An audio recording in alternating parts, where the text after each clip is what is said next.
साहिब कानून शरीयत जिक्र करते हैं क़यामत आने का हाल और उसकी निशानियों के बारे में कि एक दिन तमाम दुनिया, इंसान, हैवान, जिन, फरिश्ते, ज़मीन, आसमान और जो कुछ इनमें है सब फना हो जाएंगे। अल्लाह के सिवा कुछ बाकी नहीं रहेगा। इसी को क़यामत आना कहते हैं। यही है क़यामत। अल्लाह तबारक व तआला की ज़ात व सिफ़ात के अलावा हर चीज़ फना हो जाएगी। ये क़यामत का आना है। क़यामत आने से पहले कुछ क़यामत की निशानियां ज़ाहिर होंगी, जिनमें से थोड़ी हम यहाँ जिक्र कर रहे हैं। जो क़यामत आने की निशानियों में से है कि क़यामत करीब है। बेशक क़यामत कब आएगी अल्लाह तबारक व तआला और उसके प्यारे हबीब बेहतर जानते हैं, लेकिन हुज़ूर अक़दस सल्लल्लाहु तआला अलैहि वसल्लम ने उसकी निशानियां बयान फरमाई। उन निशानियों में से चंद निशानियां ये हैं कि खस्फ यानी 3 जगह आदमी जमीन में धंस जाएंगे। 3 जगह। कौन सी 3 जगह? फरमाते हैं कि पूरब में यानी मशरिक में, ईस्ट में, पश्चिम में यानी मगरिब में, वेस्ट में और अरब में। ये 3 जगहों में आदमी जमीन में धंस जाएंगे। अब ये धंसना कई तरीकों से हो सकता है। जलजला आने की वजह से धंस जाना, या किसी दूसरे दुश्मन के हमला करने की वजह से, बम वगैरह मारने की वजह से ज़मीन में धंस जाना। बहुत सारे तरीके हो सकते हैं। हुजूर ने फरमाया कि 3 जगह आदमी ज़मीन में धंस जाएंगे, मशरिक, मगरिब और अरब में, जिसे खस्फ कहा जाता है। ज़मीन में धंसेंगे आदमी। या ये हो सकता है कि खुद ब खुद ज़मीन उन्हें धंसा ले, ज़मीन उन्हें अपनी पनाह में ले ले। इसी तरह इल्मे दीन उठ जाएगा। इल्मे दीन उठ जाएगा। क्या लोगों के सीने से इल्म निकल जाएगा? आलिम अगर हैं तो उनके सीने से इल्म उठ जाएगा या निकल जाएगा? नहीं, बल्कि इसका मतलब ये है कि उलमा उठा लिए जाएंगे। उलमाए किराम इस दुनिया से तशरीफ ले जाएंगे, फिर उनकी जगह पर उन जैसा इल्म वाला फिर कोई नहीं आएगा। इस तरह से इल्म उठ जाएगा, यानी उलमा उठा लिए जाएंगे। जहालत की कसरत होगी, जहालत आम हो जाएगी। जाहिलों की कसरत, आलिम के नाम पर जाहिल, इस तरह से जहालत फैलेगी और लोग उनकी बातें सुनेंगे, उस पर अमल करेंगे। शराब और जिना की ज़्यादती होगी, शराब आम हो जाएगी, जिना की ज़्यादती होगी।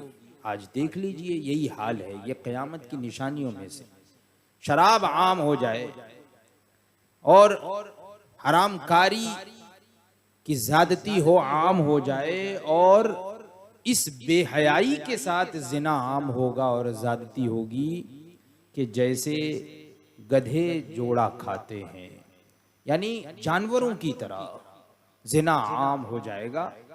कोई इसको ऐब समझेगा नहीं या छुपाएगा नहीं, लोगों में जिक्र करेगा खुले आम। इस तरह से हरामकारियां, बदकारियां आम।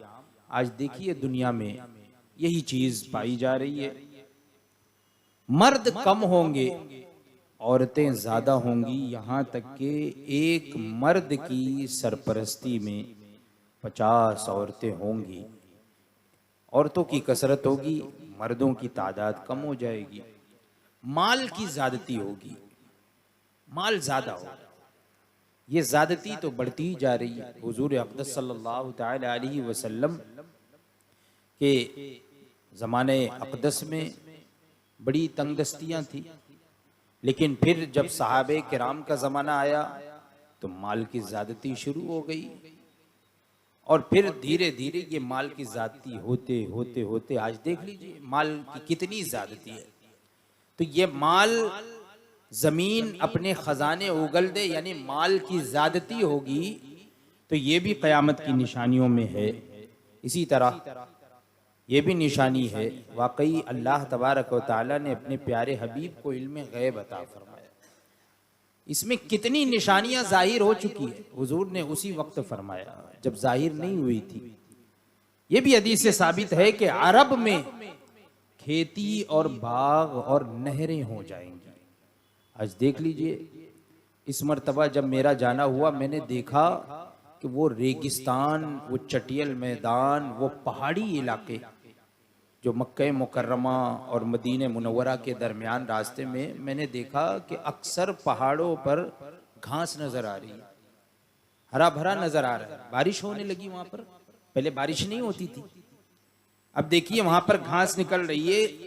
तो बाग और नहरें और खेती अरब में हो जाएंगे। नहरे फुरात अपने खजाने खोल देगी। इराक में जो नहर है, नहरे फुरात अपने खजाने खोल देगी, और वो क्या होंगे खजाने? वो सोने के पहाड़ होंगे, सोने के पहाड़ भी जाहिर होंगे। और ये भी पता चला है कि वहाँ यानी इराक और अरब की सरजमीन पर बहुत सी ऐसी जगह हैं कि जहाँ पर सोने की पहाड़ की शनाख्त की गई है। ये क़यामत की निशानी है। मर्द अपनी औरत के कहने में होगा, माँ बाप की नहीं सुनेगा। औरत के कहने में होगा, माँ बाप की नहीं सुनेगा। दोस्तों से मेल जोल रहेगा और माँ बाप से जुदाई रहेगी। ये भी बहुत ज़्यादा आम हो चुका है कि माँ बाप की बात के आगे लोगों की बात को तरजीह दी जाती है, या शौहर जो है वो बीवी का ऐसा फर्मा बरदार है कि माँ बाप की नाफरमानी पर उतर आता है। ये भी क़यामत की निशानियों में। गाने बजाने की कसरत होगी, ये भी क़यामत की निशानियों में है। देख लीजिए आज गाना बजाना भी कितने कसरत से है कि लोग गाते बजाते इस तौर पर हैं कि लोग समझते ही नहीं कि ये गुनाह का काम है। संदल के नाम पर, उर्स के नाम पर, चादर के नाम पर इस तरह डीजे और म्यूजिक और गाने बजाने बजाए जाते हैं। ये भी क़यामत की निशानियों में है। अगलों पर लोग लानत करेंगे, उनको बुरा कहेंगे। यानी जो हमारे बुजुर्गाने दीन गुजर गए हैं, जो हमारे रिश्तेदार मुसलमान गुजर गए हैं, तो लोग उनके गुजरने के बाद उनको अच्छे से या अच्छाई से याद नहीं करेंगे, उन पर लान तान करेंगे, उनको बुरा भला कहेंगे। तो ये भी क़यामत की निशानियों में है। बदकार और नाअहल सरदार हो जाएंगे। वो लोग सरदारी करेंगे, मोहल्ले के सरदार हो गए, इलाके के सरदार हो गए, शहर के सरदार हो जाएंगे। जो नाअहल है, अहलियत नहीं रखता, जो बदकार है, वो सरदार बनाए जाएंगे। जलील लोग, जो जलील किस्म के लोग हैं, निचले किस्म के लोग हैं, जिनके तन को कपड़ा ना मिलता था, वो बड़े बड़े महलों पर इतराएंगे। यानी ऐसे जलील के जो कचरा चुना करते थे, जिनके बदन पर सही तौर पर कपड़ा नहीं रहता था, वो ऐसे हो जाएंगे कि बड़े बड़े महलों में रहा करेंगे और गुरूर और तकब्बुर और इतराया करेंगे। ये भी क़यामत की निशानियों में। और ये आप देख रहे हैं कि बहुत से ऐसे लोग हैं कि जो अब इस तौर पर के पहले निचली किस्म के ऐसे अफराद थे कि कोई उनको देखना या पूछना नहीं चाहता था, और आज वो इतने मालदार हो गए कि उनके महल्लात हो गए, और महल में वो यानी बड़े बड़े घरों में और सरमायादारी की वजह से बड़े बड़े महलों में ज़िंदगी बसर करते हैं। इसी तरह क़यामत की एक निशानी ये भी है कि मस्जिद में लोग चिल्लाएंगे। चिल्लाकर बात करेंगे, चिल्लाएंगे, आवाज लगाएंगे, इसको कोई बुरा समझेगा ही नहीं। इस्लाम पर कायम रहना इतना मुश्किल और कठिन हो जाएगा जैसे मुट्ठी में अंगारा लेना, मुट्ठी में आग ले लेना कितना मुश्किल है, ऐसे ही इस्लाम पर कायम रहना मुश्किल हो जाएगा। यहाँ तक कि आदमी कब्रिस्तान में जाकर तमन्ना करेगा कि काश मैं इस कब्र में होता। यानी दुनिया में इस्लाम पर कायम रहना मुसलमान के लिए इतना मुश्किल हो जाएगा कि जो वाकई ईमान वाला है, जिसको खौफ है अपने ईमान के जाने का, दीन इस्लाम का के उसके दिल से चले जाने का, तो वो ख्वाहिश करेगा है काश मौत आ जाए। ऐसी बदकारियां, ऐसी बेदीनी, ऐसी बदमजहबी, कुफ्र व शिर्क आम होगा, वक्त में बरकत ना होगी। ये भी क़यामत की निशानी में। यहाँ तक के साल मिस्ल महीने के, महीना मिस्ल हफ्ते के, और हफ्ता मिस्ल दिन के, और दिन ऐसा हो जाएगा जैसे किसी चीज को आग लगी और जल्द भड़क कर खत्म हो गई। यानी वक्त बहुत जल्दी जल्दी गुजर जाएगा। साल महीने के बराबर क्या मतलब, यानी साल महीने की तरह गुजर जाएगा कि अभी तो रमजान आया था, फिर आने वाला है। और महीना हफ्ते की तरह गुजर जाएगा, हफ्ता दिन की तरह, और दिन ऐसे गुजर जाएगा एक आन में कि दिन भर सोते ही रह गए, इधर उधर बैठे ही रह गए, पता ही नहीं चला पूरा दिन निकल गया। तो ये यानी वक्त बहुत जल्द गुजर जाएगा। ये भी क़यामत की निशानियों में से। दरिंदे जानवर आदमी से बात करेंगे, हदीस पाक में है। कोड़े की नोक, जूते का तस्मा, ये भी बोलेगा, इंसानों की तरह वो भी बोलेगा। ये जो जूता बांधने का तस्मा होता है या जो कोड़े की नोक है, ये भी बोलेगी। जो कुछ घर में हुआ वो सब बताएगा, बल्कि आदमी की रान भी उसे खबर देगी, आदमी के पैर भी उसे खबर देंगे कि क्या क्या हुआ। सूरज मगरिब से निकलेगा, पश्चिम से निकलेगा। इस निशानी के जाहिर होते ही, यानी जैसे ही सूरज मगरिब से निकलेगा, वेस्ट से, इस निशानी के जाहिर होते ही अब तौबा का दरवाजा बंद हो जाएगा। सूरज जब मगरिब से नमूदार होगा, तौबा का दरवाजा, यानी अब कयामत आ रही है, आने वाली है, तौबा का दरवाजा बंद हो जाएगा। अब उसके बाद अगर कोई इस्लाम लाए, उस वक्त कोई इस्लाम लाए, तो उसका इस्लाम लाना कबूल नहीं होगा। उससे पहले जो मुसलमान थे वो मुसलमान, जो काफिर वो काफिर। अब इसके बाद इस्लाम लाना कबूल नहीं होगा। अलावा बड़े दज्जाल के, बड़ा दज्जाल, काना दज्जाल जो मशहूर है, उसके अलावा 30 दज्जाल और होंगे जो सब के सब नबी होने का दावा करेंगे।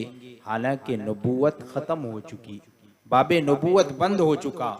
हमारे नबी मोहम्मदुर रसूलुल्लाह सल्लल्लाहु ताला अलैहि वसल्लम के बाद कोई नबी न होगा, यानी कोई नया नबी नहीं आएगा।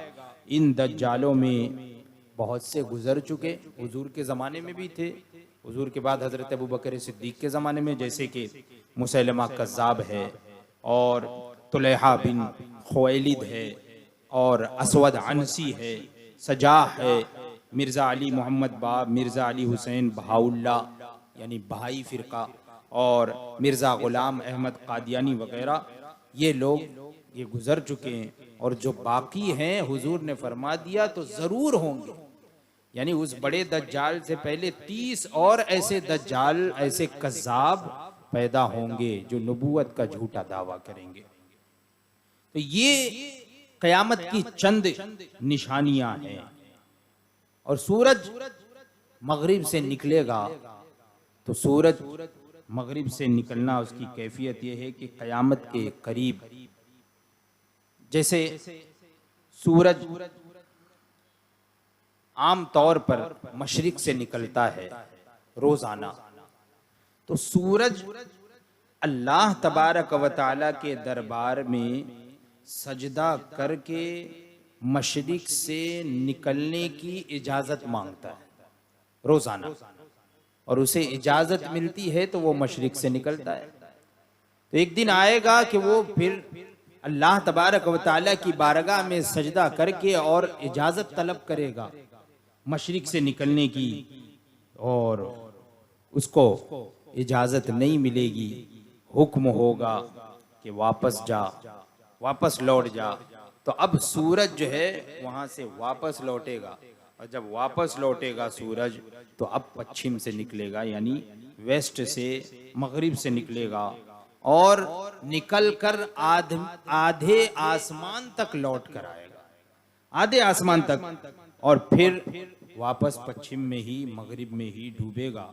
इसके बाद रोजाना पहली की तरह फिर यहीं से निकलेगा, यानी मशरिक से ही निकलेगा। लेकिन एक दिन ऐसा आएगा कि वो मगरिब से निकलेगा, आधे आसमान तक जाएगा, फिर वापस लौट आएगा, यानी सिर्फ एक बार मगरिब से निकलेगा। ये क़यामत की बहुत बड़ी निशानियां हैं। तो चंद निशानियां यहाँ पर जिक्र कर दी गई हैं, और एक बड़ी निशानी है दज्जाल का आना। तो दज्जाल किस किस्म का होगा? जो बड़ा दज्जाल है वो कज़्ज़ाब कब आएगा, और वो किस तौर पर आएगा, किस तरह आएगा, उसकी क्या सिफत होगी, और वो किस जानिब लोगों को दावत देगा, और क्या हक होगा उस वक्त और क्या बातिल होगा। इंशाअल्लाह तबारक व तआला आइंदा इससे मुताल्लिक बयान किया जाएगा कि दज्जाल को कौन कत्ल करेगा, और फिर हज़रत ईसा अलैहिस्सलाम कब तशरीफ़ लाएंगे, हज़रत इमाम महदी का ज़ुहूर कब होगा। इंशाअल्लाह ये क़यामत की चंद निशानियाँ और क़यामत के बारे में इंशाअल्लाह आइंदा दीनी नशिस्त में बयान किया जाएगा।